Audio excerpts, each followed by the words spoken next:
Hello दोस्तों, स्वागत है आप सभी का आपके अपने चैनल ऑनलाइन मित्रा हिंदी में। मैं हूं आपका दोस्त हेमंत। दोस्तों, आज के इस वीडियो में हम रिपेयर करने जा रहे हैं इस कलर टीवी को। तो देखिए दोस्तों, ये टीवी पूरी तरह से डेड है। इसमें कोई भी टीवी में साउंड या वीडियो नहीं आ रहा है, कोई भी रास्टर नहीं आ रहा है, इसका इंडिकेटर भी नहीं जल रहा है। तो ये टीवी पूरी तरह से डेड है। तो टीवी में इस तरह का अगर फॉल्ट आए, पूरी तरह से टीवी डेड हो, तो कौन से कंपोनेंट्स इसके ख़राब हो सकते हैं और कौन कौन से सेक्शन में प्रॉब्लम हो सकता है, इसको हम इस वीडियो में स्टेप बाय स्टेप तरीके से जानेंगे। तो दोस्तों, अगर टीवी डेड हो तो उसका पावर सप्लाई सेक्शन ख़राब हो सकता है, या फिर इसका आउटपुट का जो हॉरिजॉन्टल आउटपुट का सेक्शन है वहाँ पे भी कोई शॉर्टिंग हो सकता है, वहाँ पे भी प्रॉब्लम हो सकता है, या फिर किसी भी सेक्शन में कोई शॉर्टिंग हो तो वोल्टेज अगर ड्रॉप हो तो भी टीवी डेड हो जाता है। तो टीवी को हमने खोल दिया है दोस्तों, और इसमें कंप्यूटर मॉनिटर लगा हुआ है। इसका जो पिक्चर ट्यूब है वो कंप्यूटर मॉनिटर है। तो इसको हम रिपेयर करेंगे स्टेप बाय स्टेप तरीके से। तो सबसे पहले हम इसके वोल्टेज को चेक करेंगे।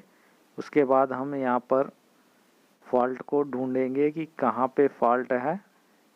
तो ये देखिए दोस्तों, ये इसका किट है, और यहाँ पर हमको फॉल्ट ढूंढना है कि कहाँ प्रॉब्लम है, किस वजह से ये टीवी डेड हो गया है। तो स्टेप बाय स्टेप तरीके से हम रिपेयर करेंगे। तो चलिए दोस्तों, वीडियो को स्टार्ट करते हैं। तो देखिए दोस्तों, टीवी को हम अब वोल्टेज चेक करने जा रहे हैं। तो सबसे पहले हम इसके सभी वोल्टेज को चेक करेंगे कि प्रॉब्लम कहाँ है, वोल्टेज बन रहे हैं कि नहीं बन रहा है, इसका सप्लाई पावर सप्लाई बन रहा है कि नहीं, या फिर इसका जो हॉरिजॉन्टल आउटपुट सेक्शन है या कहाँ पे प्रॉब्लम है, इसको हम चेक करेंगे। तो सबसे पहले दोस्तों, हमें इसका जो पावर सप्लाई का आउटपुट है वहाँ पे वोल्टेज चेक करना होता है, लेकिन सबसे पहले हम इसका एसी इनपुट वोल्टेज चेक कर लेते हैं। तो यहाँ पे 235 वोल्ट के करीब एसी इनपुट आ रहा है। तो इसका एसी इनपुट वोल्टेज ठीक है। उसके बाद हम इसका जो डीसी वोल्टेज है उसको चेक करेंगे। ये कैपेसिटर के ऊपर 314 वोल्ट आ रहे हैं। तो इसका पावर सप्लाई प्राइमरी सेक्शन काम कर रहा है। उसके बाद इसका एसटीआर काम कर रहा है कि नहीं, इसको जानने के लिए हम इसके जो आउटपुट वोल्टेज हैं उनको चेक करेंगे। मल्टीमीटर का नेगेटिव वायर हम यहाँ पर पिक्चर ट्यूब में ग्राउंड कर देते हैं, और यहाँ पे देखिए दोस्तों 101 वोल्टेज यहाँ पे शो कर रहा है। 110 वोल्टेज लगभग मिलना चाहिए, तो उसको हम एडजस्ट कर सकते हैं। और यहाँ पे देखिए दोस्तों, ये 24 वोल्ट का जो सप्लाई लाइन है, यहाँ पर कोई भी वोल्टेज नहीं मिल रहा है, बिल्कुल ज़ीरो है। तो ये सप्लाई जाता है वर्टिकल सेक्शन को, वर्टिकल आईसी को जाता है, और यहीं से 24 वोल्ट को वोल्टेज थोड़ा सा ड्रॉप करके 14-15 वोल्ट बना के ड्राइवर ट्रांसफार्मर को दिया जाता है और ड्राइवर ट्रांजिस्टर को दिया जाता है।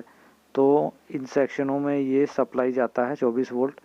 तो यहाँ पर दोस्तों, ये वर्टिकल का आईसी शॉर्ट हो सकता है, या फिर ड्राइवर ट्रांजिस्टर या ड्राइवर ट्रांसफार्मर शॉर्ट हो सकता है। तो ये देखिए 10 वोल्ट की लाइन में भी वोल्टेज कम आ रहे हैं, और 12 वोल्ट का जो लाइन है वो भी कम आ रहा है।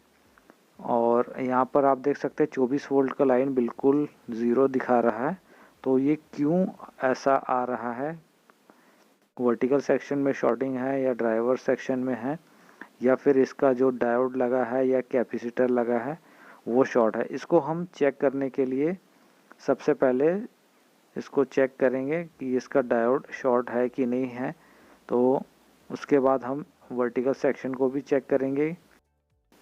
तो सबसे पहले इसके डायोड और कैपेसिटर को हम चेक कर लेते हैं कि यहाँ पे कोई शॉर्टिंग तो नहीं है, इसका डायोड शॉर्ट तो नहीं है। अगर डायोड कैपेसिटर इसका सही होगा तो हम इसका वर्टिकल आईसी को बाहर निकाल के चेक करेंगे। अगर वोल्टेज सही हो जाते हैं तो इसका वर्टिकल आईसी चेंज करना पड़ेगा, नहीं तो हमें ड्राइवर ट्रांजिस्टर और ड्राइवर ट्रांसफार्मर को भी चेक करना पड़ेगा। तो सबसे पहले दोस्तों, ये जो 24 वोल्ट की लाइन है सप्लाई है, इसको हम चेक करते हैं। तो ये देखिए दोस्तों, इसका डायोड की कंटिन्यूटी ज़ीरो दिखा रहा है, यानी कि शॉर्ट है। ये देखिए दोनों साइड से मल्टीमीटर की प्रॉप चेंज करने के बाद भी कंटिन्यूटी ज़ीरो दिखा रहा है। इसका मतलब ये डायोड शॉर्ट है, या फिर इसका जो कैपेसिटर है वो शॉर्ट है। इन दोनों में से कोई भी शॉर्ट है। और बाकी जो डायोड हैं उनकी कंटिन्यूटी सही दिखा रहा है।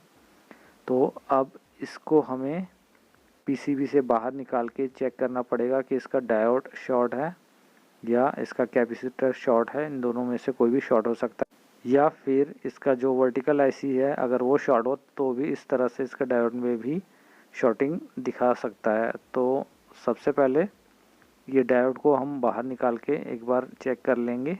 दोस्तों, पावर सप्लाई के सेकेंडरी लाइन की किसी भी सप्लाई लाइन में अगर शॉर्टिंग होगा या उस सेक्शन में कोई भी कंपोनेंट शॉर्ट होगा तो वोल्टेज ड्रॉप हो जाएगा। अगर वोल्टेज ड्रॉप हुआ तो इसका जो मेन आईसी है वो काम नहीं करेगा और अन्य सेक्शन भी काम नहीं करेंगे, जिससे टीवी डेड हो जाएगा। तो देखिए दोस्तों, डायोड को हमने बाहर निकाल लिया है। अब इसको हम पीसीबी से बाहर निकाल के एक बार फिर से चेक कर लेंगे कि ये डायोड वाकई में शॉर्ट है या इसका कैपेसिटर शॉर्ट है या अन्य इसका जो वर्टिकल आईसी है उसमें भी शॉर्टिंग है। तो ये सब हम चेक करेंगे। तो सबसे पहले ये डायोड को देखते हैं दोस्तों। ये देखिए, डायोड को दोनों साइड से चेक करने के बाद ये देखिए शॉर्टिंग दिखा रहा है। मल्टीमीटर का जो कंटिन्यूटी है वो 0 आ रहा है, इसका मतलब डायोड शॉर्ट है। तो उसके बाद दोस्तों हम यहाँ पर नया डायोड लगा लेंगे। तो डायोड का नंबर आप यहाँ पर देख सकते हैं। और उसके बाद इसको फिर से हमें चेक करना पड़ेगा कि आगे इसका कैपेसिटर शॉर्ट तो नहीं है या फिर इसका वर्टिकल आईसी भी तो शॉर्ट नहीं है। तो ये देखिए दोस्तों, यहाँ पर 450 के करीब यहाँ पर इसका कंटिन्यूटी दिखा रहा है एक साइड से, और दूसरे साइड से बिल्कुल नहीं दिखा रहा है। तो इस तरह से डायोड कंटिन्यूटी दिखा रहा हो तो वो ओके है। तो ये नया डायोड हम यहाँ पर लगा रहे हैं। तो इस तरह से दोस्तों आप चेंज कर सकते हैं और फॉल्ट को स्टेप बाय स्टेप तरीके से ठीक कर सकते हैं। तो जल्दी से दोस्तों हम इसको सोल्डर कर देंगे और फिर इसके वोल्टेज हमें चेक करना है कि वोल्टेज सही हुआ है कि नहीं हुआ है, या फिर इसके आगे हमें और भी कंपोनेंट्स ख़राब मिलते हैं। इसको जब वोल्टेज चेक करेंगे तब पता चलेगा। तो देखिए दोस्तों, यहाँ पर 100 वोल्ट के करीब हमें मिल रहा है और उसके बाद 24 वोल्ट की जो सप्लाई लाइन है उसको हम चेक करेंगे। वहाँ पर हमें सप्लाई सही मिलता है कि नहीं मिलता है, इसको चेक करना है। तो देखिए दोस्तों, ये 23 वोल्ट करीब हमें मिल गया है। तो इसका मतलब है कि ये सप्लाई लाइन ठीक हो गया है और 10 वोल्ट का भी सप्लाई ठीक हो गया है। यहाँ पर लगभग 15 वोल्ट आ रहे हैं साउंड सेक्शन के लिए, ये भी सही हो गया है। तो मेन इसका जो 24 वोल्ट का जो वोल्टेज ड्रॉप हो रहा था वो सही हो चुका है, क्योंकि उसका जो डायोड था वो शॉर्ट हो गया था, इसलिए इसका जो वोल्टेज है वो पूरी तरह से 0 हो गया था। और यहाँ पर वर्टिकल आईसी में भी सप्लाई सही पहुँच रहा है और इसका ड्राइवर ट्रांसफार्मर में भी 14 वोल्ट पहुँच रहे हैं और ड्राइवर ट्रांजिस्टर में भी 14 वोल्ट के करीब सप्लाई पहुँच रहा है, यानी कि हमारा सप्लाई बिल्कुल सही हो चुका है। तो अब हम टीवी को ऑन करके देख लेते हैं। टीवी भी बिल्कुल ओके हो गया है। टीवी स्क्रीन पे रास्टर आ चुका है, स्क्रीन पर लाइट आ चुका है। तो ये फॉल्ट हमारा ठीक हो गया है दोस्तों। तो इस तरह से दोस्तों आप स्टेप बाय स्टेप तरीके से चेक कर सकते हैं। आपको चेक कर लेना है कि पावर सप्लाई में कहीं शॉर्टिंग तो नहीं है। पावर सप्लाई अगर ओके है तो इस तरह से वोल्टेज चेक करके आप बहुत ही आसानी से टीवी को रिपेयर कर सकते हैं। तो ये वीडियो आपको कैसा लगा कमेंट करके ज़रूर बताइए। वीडियो अच्छा लगा हो तो लाइक और शेयर ज़रूर कर देना, और अगर चैनल पे नए हैं तो चैनल को सब्सक्राइब करके ऑल नोटिफिकेशन ऑन कर लेना, ताकि इसी तरह के लेटेस्ट वीडियो की नोटिफिकेशन आपको सबसे पहले मिल जाए।